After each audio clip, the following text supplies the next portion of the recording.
নাজমুল শান্ত মুশফিকুর রহিমের দারুণ ব্যাটিংয়ের পাল্টা জবাব দিয়েছেন লঙ্কান ওপেনার পাথুন নিশাঙ্কা। শান্ত মুশফিক ধীরস্থির ব্যাটিং করেছিলেন, নিশাঙ্কার ব্যাটে ছিল গতি। তার 206 ইনিংসের কারণে গল টেস্টের তৃতীয় দিনটি শ্রীলঙ্কার পক্ষেই গেছে। বাংলাদেশের জন্য দিনের একমাত্র প্রাপ্তি তাকে সাজঘরে পাঠাতে পারা।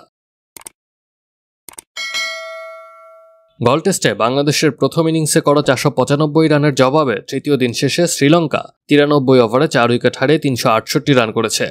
বাংলাদেশের চেয়ে 127 রানে পিছিয়ে আছে তারা। পাথুন নিশাঙ্কা আউট হওয়ার পর নির্ভর ব্যাটিং করে তৃতীয় দিন শেষ করেছেন কামিন্দু ভেন্ডিস ও অধিনায়ক ধনঞ্জয় ডিসিলভা। এর মধ্যে কামিন্দু 56 বলে 37 রান করে অপরাজিত আছেন। ডিসিলভা 17 রান নিয়ে চতুর্থ দিন শুরু করবেন।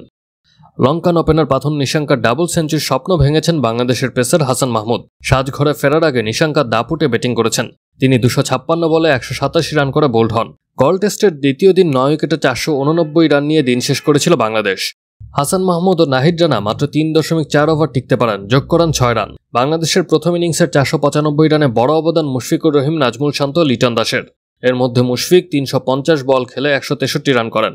শান্ত 148 রান করে ফিরে যান। সেঞ্চুরির আক্ষেপে পড়তে হয় লিটন দাসকে।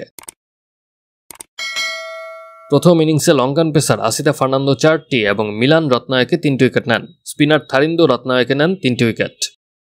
ক্যারিয়ারের শেষ টেস্ট খেলতে নামা অ্যাঞ্জেলো ম্যাথুস 39 রান করে আউট হয়েছেন মমিনুল হকের বলে।